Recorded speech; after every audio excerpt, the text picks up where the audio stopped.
This is Tahir Gora's podcast, What's Going On? Hakenkreuz versus Swastika. The Hakenkreuz is the Nazi symbol associated with hate and genocide, while the swastika is an ancient symbol of auspiciousness and well-being in dharmic religions such as Hinduism, Buddhism, Jainism, and other Sanatan branches. Hindus, Jains, Buddhists, and all Sanatani communities in Canada show their solidarity with Jewish community in their fight against anti-Semitism and terrorism. They endorsed B'nai B'rith, Canada's recent call for the federal government to ban the public display of Nazi symbols, including the Nazi hooked cross Hakenkreuz.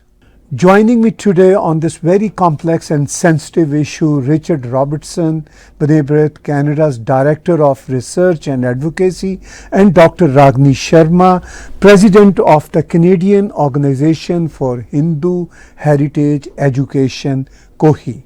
Dr. Ragini Sharma, how meaningful is since B'nai B'rith Canada has agreed to de-link the sacred swastika from the Nazi hate symbol, the Hakenkreuz or hooked cross? Namaste Tahir, Shalom Richard. Thank you for joining today, and thank you Tahir for covering this important issue. On behalf of the Hindu, Buddhist, and Jain community, I want to express our deep appreciation to Richard and B'nai B'rith Canada and all our Jewish friends and organizations for their support of our effort to de-link our sacred swastika from the Nazi hate symbol, the Hakenkreuz. This is an historic victory for truth, as we have said in our sacred text, Satyamev Jayate, meaning truth alone triumphs. It is the truth that the Nazi hate symbol is the Hakenkreuz, and the swastika is a symbol and a word which is sacred to Hindus, Jains, and Buddhists, and it means well-being and auspiciousness. And there's 2 million Buddhists, Jains, and Hindus in Canada who are grateful today, and 2 billion worldwide who will, when they find out about this, as the news travels, will be deeply grateful to you, Richard, and your organization, and all those who are with you in the Jewish community in supporting our very, very deeply felt cause. We know that this symbol, this hate symbol, has been a very painful issue to deal with, and we applaud your courageous stand up for truth. Dear Richard, Hindu, Buddhists and Jains were seeking to have a clear distinction between swastika and Hakenkreuz for a long. Yet there is not convincing turn in that regard within Jewish community. How did your organization reach this logical conclusion finally? Well, the gratitude is actually all mine and that of my organization for the educational experience that we've been provided as of late by members of the Hindu, Buddhist, and Jain communities across Canada and really around the world. Our goal was to fight the evil symbol, the Nazi hooked cross Hakenkreuz, which is a symbol of the persecution of the over 6 million victims of the Nazi Third Reich. And we've seen this symbol become more and more prominent as time has passed since the Holocaust.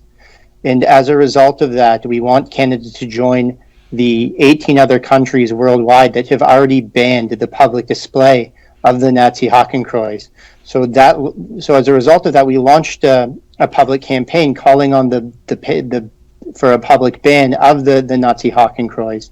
And unfortunately, we weren't aware of the pain that referring to the Hakenkreuz as the Nazi swastika caused our Hindu, Buddhist, and Jain friends in Canada and around the world. So we were using the wrong term, and there was a group of courageous Hindu, Buddhist, and Jain advocates that reached out to us. And we're so grateful that they did, because we've been able to now, in our fight to correct one historical wrong, correct another historical wrong, and it's been an eye-opening experience. And now I've committed, as has my organization, to aid our Buddhist, Jain, and Hindu allies in ensuring that the de-linkage of the sacred swastika from the Nazi Hakenkreuz is going to take place in Canada, and it's a great privilege to be able to work with them on this effort. Wonderful. Dr. Sharma, lately we have noted that the Supreme Court of Quebec mentioned Hakenkreuz as the Nazi symbol, and also Durham Region Ontario councillors voted to revise the motion to replace the word swastika with the term Nazi symbol of hate, Hakenkreuz. How encouraging those steps could be for Sanatani communities in Canada and around the globe, that somehow Hindu, Jain, and Buddhist organization managed to convince some Western institutions? It's incredibly, encouraging that truth is prevailing. We are the second country. This change was implemented in Australia, with the allies from the Jewish and the Hindu communities coming together in a similar fashion. So, and in Canada, this has happened.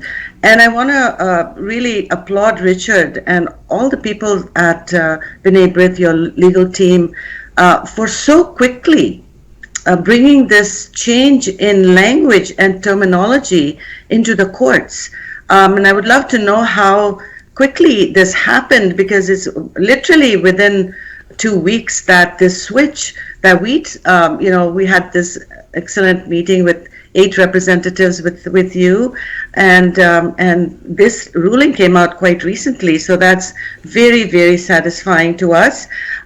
In terms of the Durham change, I think when they passed their motion, it was based on your previous petition, which had the ban on the Nazi, swastika as it was worded. So actually, I wanted to ask you this question was, since your original email to all provinces and municipalities, original email had the Nazi swastika wording, we're just concerned whether when they pass their motions, they're going to be using that old petition. And I'm wondering if you can speak to that, because some of the people, like, do we have to go to every municipality as they pass a province and have this change as we had in Durham? I wanted to ask you on behalf of the Hindu community if there's, what do you think about that?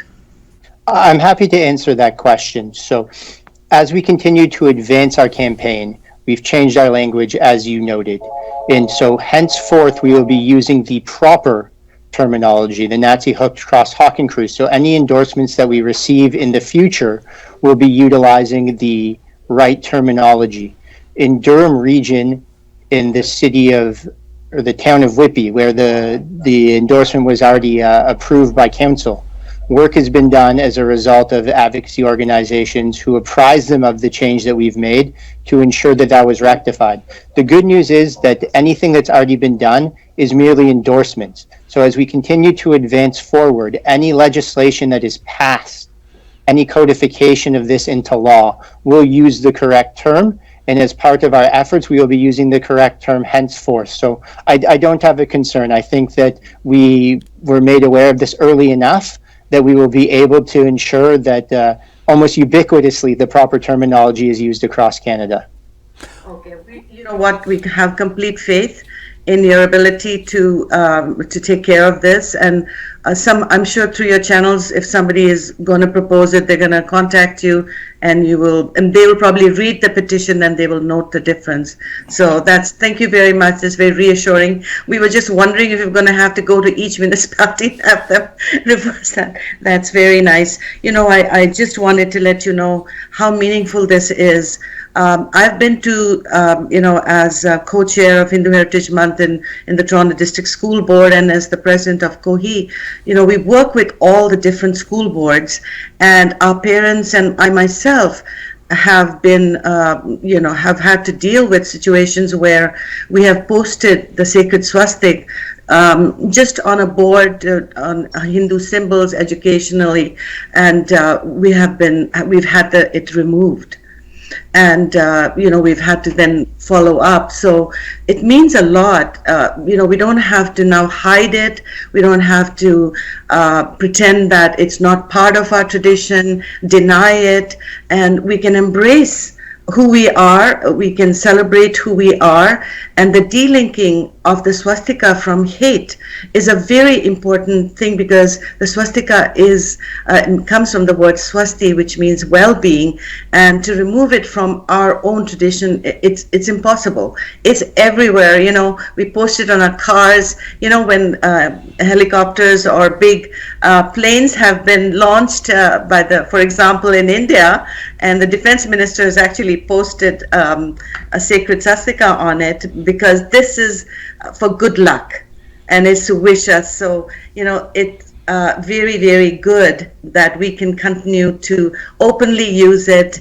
And when you have agreed that it also makes us feel that we're not hurting your feelings, because Hindus are very, very sensitive. We appreciate that this symbol wrongfully was associated with the Nazi hate symbol, and we didn't want to have it out there just in case it hurt anybody's feelings. So it means a lot to us that we can have these courageous dialogues, and for you to listen to us, and we can connect on the heart level and see that we can both support each other, and the outcome is good for both parties. So it's a beautiful example of friendship and allyship, and when two people can come together in good faith and respectful dialogue, which we haven't been able to have up till now. So this is a huge, huge lesson for us as a community to be able to make these dialogues. And you know what, on an individual basis, we will continue to make these dialogues because this is on an organizational level, but this has to happen on an individual level. And so, with your support and all the friends that we have, this is a educational, effort that has to go on for a while. What do you think, Richard? I couldn't possibly agree more. I think that this is the start of what has the capacity to be a very fruitful collaboration between the Hindu and the Jewish community here in Canada.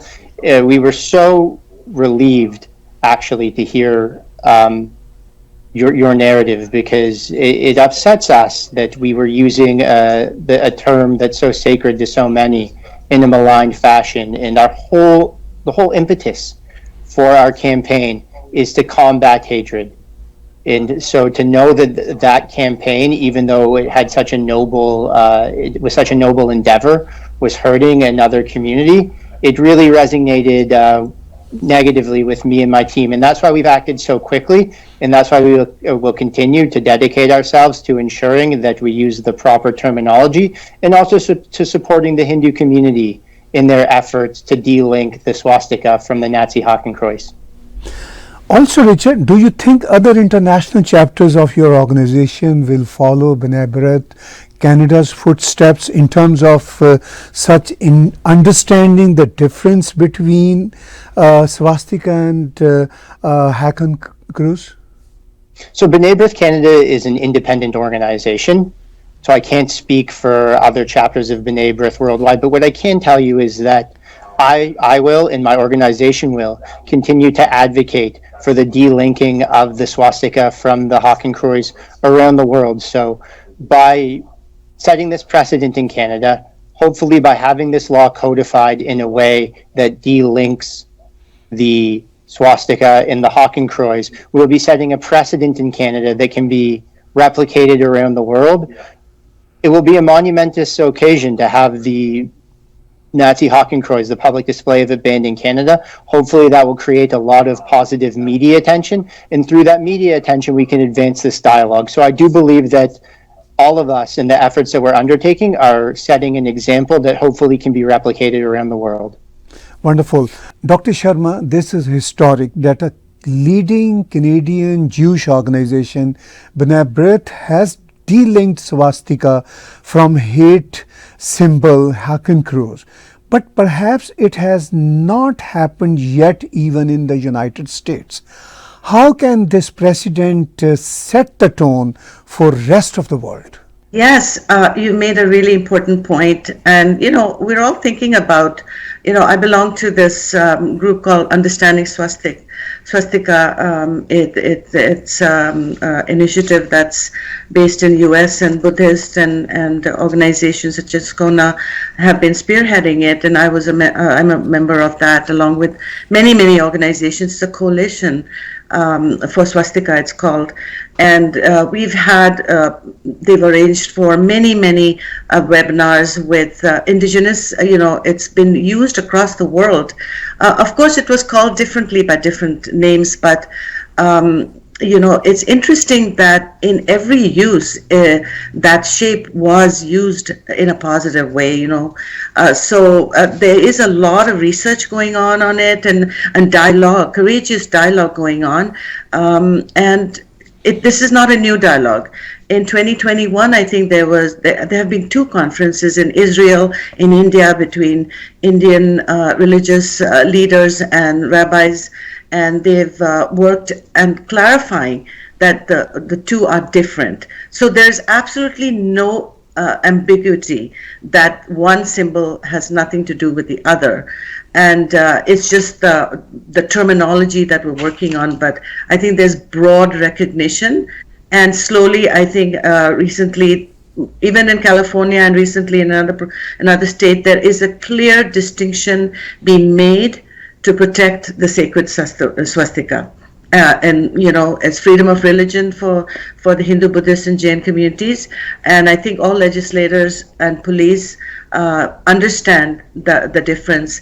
But the terminology is important. Our goal is to completely delink the swastika word from hate, because it is very, very deeply hurtful to us. The Hindu community historically has been never oppressed in any way, did anything wrong towards the Jewish. Our friendship and allyship is built on a very solid foundation of over 1,000 years. As you know, Richard, the first synagogue outside the Holy Land was in India, and throughout history, the Jews have lived freely. They have been given land and protection. So this continues today. Our friendship is not a friendship of convenience, of common enemies or whatever. Our friendship is based on our very common religious tendencies to not proselytize, live and let live, and freedom of religion. So, we are just natural allies to each other and historical friends. So this is, and I do believe that the recent developments of Hindus supporting the Jewish community after October 7, and the Jewish community coming out to our demonstrations for the oppression of Hindus in Bangladesh. We've had them come out to our Hinduphobia rallies with regard to Khalistani attacks on our temples. So a lot of friendships have developed on a personal level and organizational level, speaking at each other's events. So this is a growing understanding, but definitely the swastika, the terminology is pretty much at the very early stages of education, and there's much work to be done in terms of delinking that, because historically people have used that term. We've seen it The Prime Minister use it, the courts use it, journalists use it, academics use it. Like one person said, how are you going to change that? Thousands of books and articles have been written with that word. How are you going to change that? And I love what Richard has done and what B'nai B'rith has done and all our Jewish allies and friends and organizations. It doesn't matter. We can correct history. In fact, I'm sure Richard, the Jewish community is tirelessly working to correct many historical wrongs that are being promoted as facts, historic wrongs. So this is part of it. Just because it was there doesn't mean it needs to be like that, right? We move on, we make changes. And I love the way Richard speaks. You do have that courage and conviction when you speak, and that really does. When people hear you, you're so direct and convincing. So I applaud your efforts, Richard, and thank you so much. Thank you very much, both of you. Richard, how would you like to conclude today's conversation, please? Yes, in conclusion, if there's one thing that I could ask of your viewers, it's to please sign B'nai B'rith Canada's petition. Please help us spread awareness about our call for a national ban on the public display of the Nazi hooked cross, and other Nazi symbols. These are symbols that throughout history have been synonymous with evil and that continue to have a devastating impact when they are displayed publicly on the Jewish and other minority communities in Canada.